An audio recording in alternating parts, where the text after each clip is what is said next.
2.5 version made me love this game for the first time. Why is it only just now? What's so different in this version, you might ask?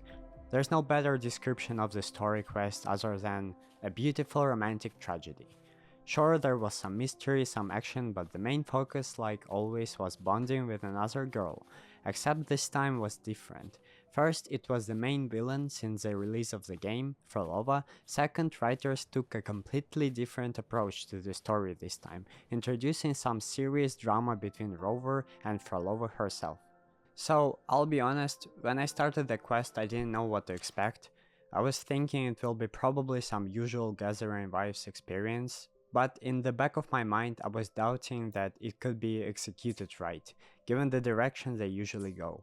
Gacha games tend to just shove into your face the next girl that they release and make a somewhat pleasant experience during the quest with her. This time, and for the first time, it was different. Don't get me wrong, we're still walking around and trying to solve some random issue in this mess of a story. But let's just jump right into the details of why Phrolova quest felt fresh, unique, and most importantly, said like never before. It is very hard to pull off such direction of story in gacha games, whether it's because people only want to happily goon or it would just mess up the marketing of the new given character.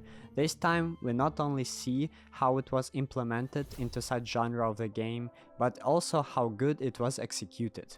Throughout the whole quest we can see how MC doesn't trust Phrolova much. Well, obviously she was part of the scheme when the whale attacked Renacita, but she helped you a lot too in Septimon when she gave you this book. Like bro, why are you so tense? And also she saved you from Fenrico when he tried to drown you. Somewhere in the middle of the quest Rover loosens up a bit, but his attitude still switches up from time to time, which personally annoyed me a little bit. Sometimes he doubts this girl for no reason, I swear. During this time we can see how the bonding of these two characters proceed, and as a player, we grow bit by bit attached to Phrolova, her flashbacks with people from her village, how she tries to help them even now. Iskalas, over all these years each of you has spoken to me in contradictions.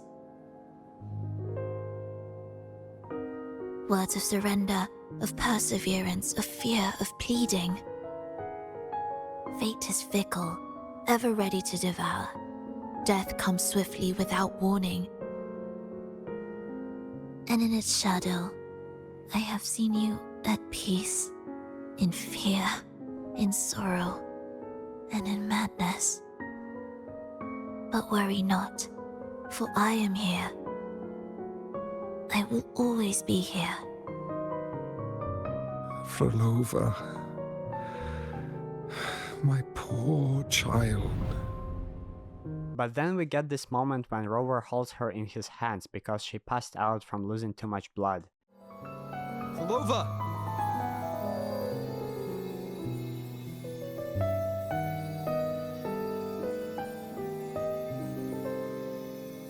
Losing that much blood and not even trying to treat it? If you really wanted to die, I could have made it quicker for you. You deliberately teeter on the verge of death. Are you that desperate to see what you truly desire?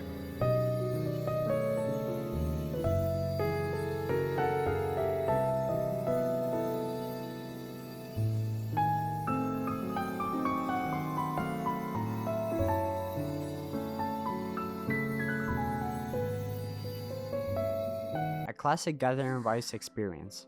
In the next scene when they get separated, we see how Rover learns from the logs that she is trying to resurrect someone who she holds dear, and we start to understand that deep down she carries immense grief and has good though selfish intentions. It is impossible to resurrect people, we understand that, but at the same time we want to help her at least in some way. Though I'm not sure if that Rover was thinking the same thing. Perhaps he was still of opinion that she is a big evil girl that does big evil things and you can't ever trust her. Next we get what it seems to be some flashbacks of her interacting with Rover. When this piece is truly complete, I'll come back. Is that a promise? Yes. No matter where I am, I'll return. Every promise matters. Once I make one, I'll see it through, no matter the cost. Phrolova! Then he saves her from explosions. What caused the explosion? Federico tied the music piece to the security system. He'd blow up all the energy here just to stop us. He's really putting everything into this. And he gets trapped in Sonora's sphere. Here we get a lot of context about her past and what she was plotting with Phrolova. Oh yeah, and don't forget about these optional notes that we can read, where we learn that she met someone special on one of her concerts and she was waiting for this person to come again one day. In the other note, we also learn that all this time she was trying her best to save these people who died long ago when meteor fell on their village. The attempts recorded here line up with the research notes Phrolova left behind. Could this be her home? The friend she mentioned meeting at the concert. That person must be very important to her. But what does a new anchor mean? And finally, her performance in her black dress with this pretty black blindfold.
How were your performances? All smooth, I hope?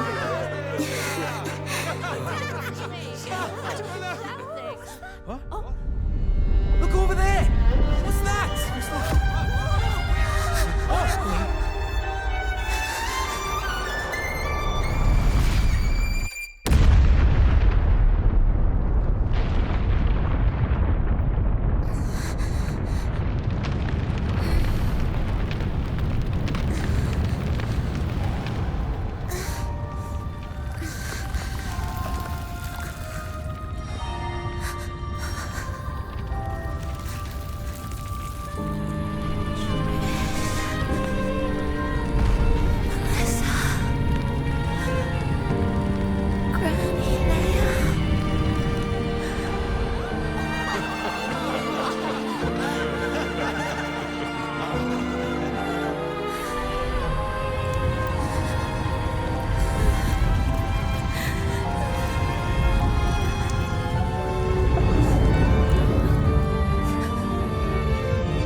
never escape that pit of death. Tell me, do you think this lone survivor suffered more than the dead?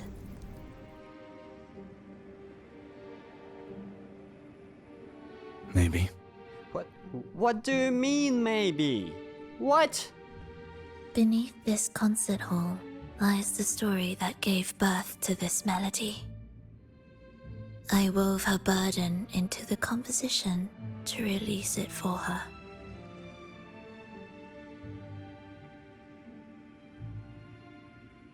I still remember the words she could never let go of. Why is our world like this?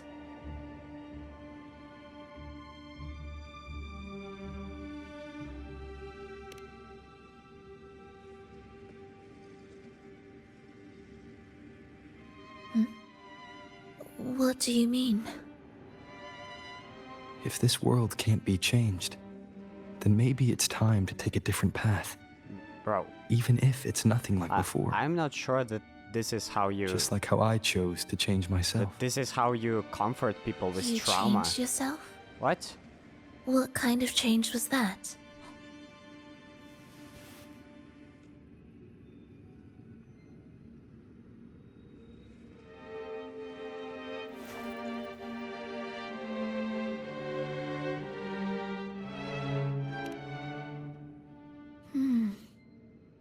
That sounds intriguing.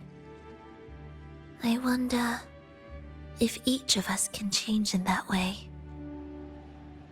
I've gained more than I imagined from this performance.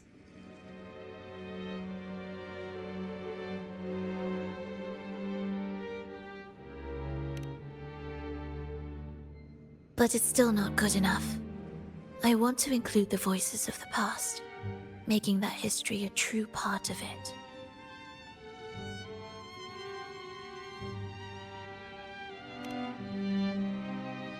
Is that a promise?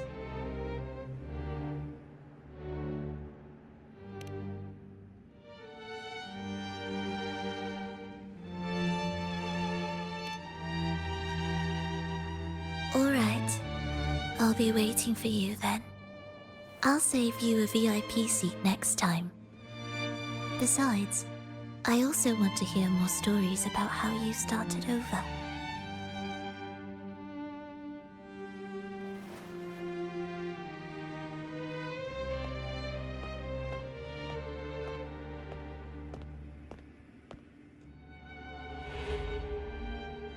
This tour led me to a friend. He understood the true emotions woven into my music. So, the friend she mentioned... was it me? And the one she's been waiting for is also me. No, that doesn't seem right. Did we really meet at this concert? It could have been an illusion she created on purpose, not something that really happened. Here it is revealed that they indeed encountered each other on one of her concerts, and Rover promised her that he will come back again when she fully completes her composition. Rover's still unsure whether it is true or not. This part annoys a bit, but oh well, whatever I guess. Main point is that she was waiting for him very long time, because he promised her that, and she valued such promise dearly. At this point I think we can confidently say that she kinda fell in love with him. Rover, as a blank as he can get, doesn't understand this obviously. He only asks, is it true or not? And she answers that whether it's true or not, it doesn't change anything. That piece. Did I really hear it before?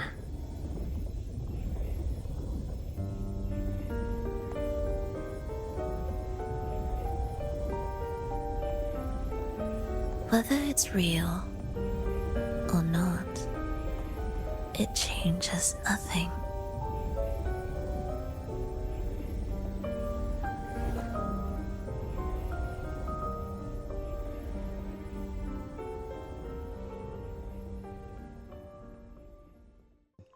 And this is where I personally fell in love with Phrolova. It is almost like she understands that MC gathering vibes here, never developing any romantic relationships with anybody, acts as blank slate as he can get, and she knows that nothing good will come out of it if she bluntly tells the truth. Every girl that we've met are holding empty hopes that one day they can get in bed with Rover. Phrolova, on the other hand, saddened with the outcome that he abandoned her and gives up. It is precisely why she is the first character that I have so much respect and love for in this game. It is almost like a reverse psychology, a desire to get something that you will never get. The only person who turns her back on you, refuses you, and will never accept you the way you are. With every previous girl that we've met, the relationships were progressing straightforwardly, and then hit the dead end. But in this instant we see the opposite, the acknowledgement of the reality and the acceptance of the inevitable tragedy. The last scene in this concert hall shows us the moment when she accepts her invitation to the Frexidus, and this is where, personally, my heart aches. The outcome of the tragedy that she faced in the past, and the consequence of Rover throwing out of the window his promise to come back. So I begged no more. I sought in silence. Again and again, failure upon failure, loss upon loss. Until today. Until you let me see Triss. A fleeting moment, yes. But this is only the beginning. You seek to start over, don't you? Then make full use of your power. Survive. Be bloody, bold, and resolute. Laugh to scorn the power of humans. Make her last longer than she did yesterday. Tomorrow and tomorrow and tomorrow. Time will creep forward to the last syllable of recorded time until the day she's more real, more joyful than ever before. Until the day Leia drives with you to another concert. Until the day old Aeschylus rehearses by your side once more. Until the day you voice the apology you denied your mother all these years. Even a fragile civilization deserves the right to grow. And you, Phrolova, will be the beacon of that hope. The road ahead will be long, grueling. Such is the nature of any righteous cause. Fear not. We will walk it with you. The resources, the knowledge, technology, all will be yours. You have met the others. Though our pasts differ, our goal remains one and the same.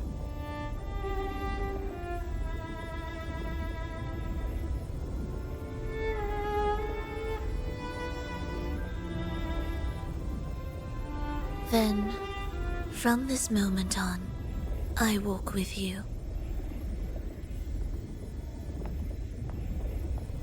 I will spend endless years. I will pay the heaviest price.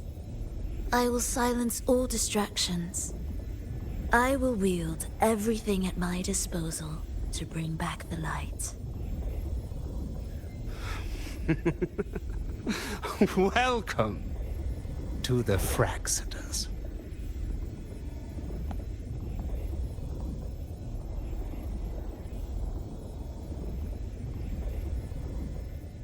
Lastly, I want to talk about the last battle and culmination of all the things that happened between these two characters. After they defeat Fenrico, they realize that they are the only ones left, and the gem lies in front of them. We can sense the inevitable conflict even before they start to speak. There starts their serious talk about what's right and what is not. And to my surprise, I was taking Phrolova's side more. Rover started to say that what she is doing is not right, and she will be just creating a hell out of this. You've already tried everything. Can't you see? The path you're on only leads here, nowhere beyond. Among thousands of paths, surely one will lead me back to them. And even if I'm wrong, I fear not starting over. I've done it time and time again. What meaning is there in chasing something that's neither realistic nor attainable? I know they're there. Those fading reverberations did not and cannot return to life.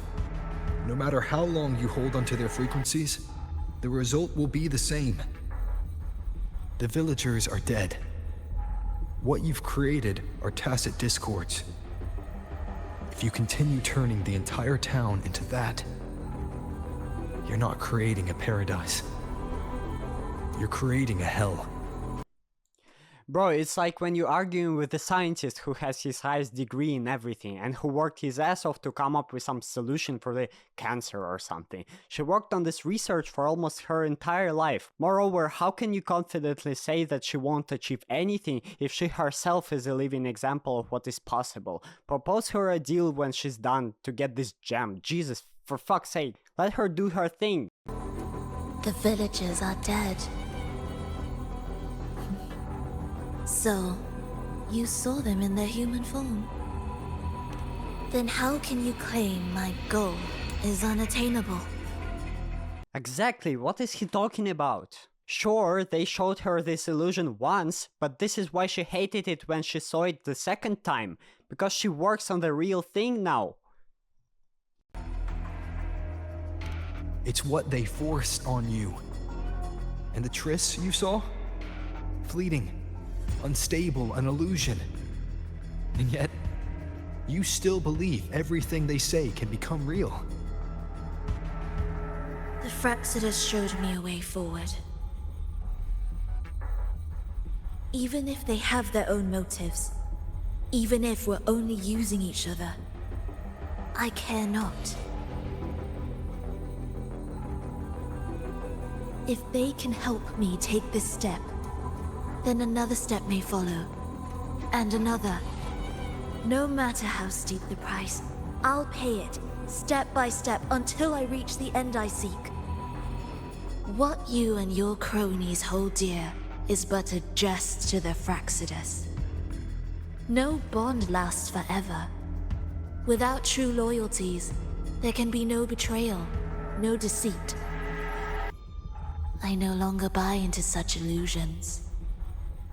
After all, even if you believe with all your heart, even if you wait patiently at a crossroads, the one you're waiting for may have long since forgotten you, forgotten the promise they swore to keep.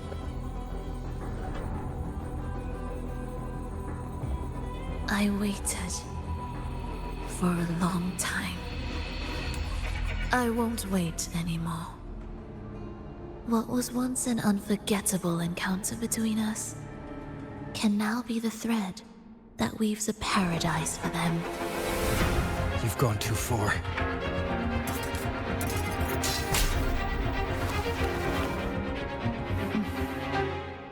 You're one to talk. How amusing. You, with your long life and its endless possibilities, still choosing to start over, even at the cost of all your memories. The irreplaceable bonds, the emotions that make us human, are the brightest lights and most precious treasures in our fragile existence. What madness, what cruelty. What impossible goal would drive you to cast them all aside? You've gone further than I ever could. Perhaps you believe more than I do, that only in endless time can true eternal perfection arise. That only then will a brave new world arrive. We walk different paths, yet in the end, we are both driven by the same madness. Why argue who's fallen further? The only difference is that you've forgotten it all. You never understood the true value of human life. Nor have you stepped beyond the boundary that death has placed upon the human soul. The argument she presents is that he himself is not far from what she is doing. Memories, emotions, these things that make us human we are. He himself, on the other hand, abandoned these aspects that makes us human and erased his memories. What right does he have to judge her if she is being more human than him? How would he even be able to understand what she was doing isn't right? She was practically telling him that he has no emotions because of what he did. Honestly, I agree with this. He abandoned his memories, abandoned her, and everyone else he knew. This scene hits personal, because he promised that he will come back, but he never did. In my opinion, this is where the whole tragedy took place. Rover appeared in her life like a shining beacon at first, but then disappeared without a trace, and now standing opposing her without any semblance of understanding or sympathy, only forcing on her his own ideals, saying what he thinks right and saying what she has to do. It is a sad scene because Phrolova is the one who is suffering, and Rover doesn't seem to listen. He is just stubborn. This is where I personally started to hate Rover, but at the same time it is precisely because of him why this whole quest feels like a romantic drama or even more like a romantic tragedy. And personally I'm thankful for that. It feels fresh, new, and makes me want to go and listen some sad music. This is why for the first time of me playing this game for so long, I loved it fully. But it is not the end. In the process of fighting each other, Rover pierces Phrolova with the sword, making it seem like he killed her.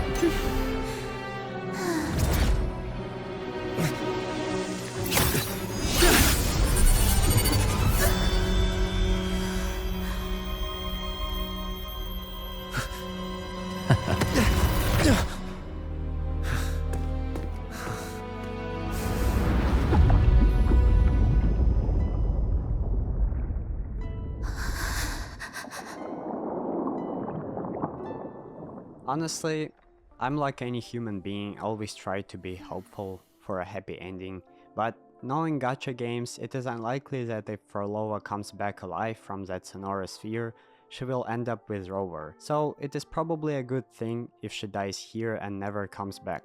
This outcome retains such note of sadness that is unique to gacha games. So, in short, if she doesn't end up with MC, then be it that way. At least she gets my biggest respect and becomes my personal favorite wife in Wuthering Waves.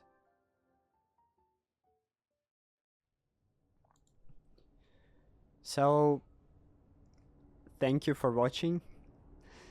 Emotions that I experienced in this quest and so much discussion on the internet afterwards gave me this a very needed nudge to try and record my first ever video. Hopefully you got across a couple of my points that I tried to convey. Video isn't perfect, I know it. I still need a lot of practice. But regarding Wuthering Waves itself, the ending made me thinking I might actually not so interested now after Phrolova fell out of picture. But we'll see. Maybe I'm tweaking. On that note, till the next time. Come dance with me in a rosy haze of yesterday. Reverie, don't drift away, please. Keep me here in your warm embrace. I'll trade anything for you for one more day.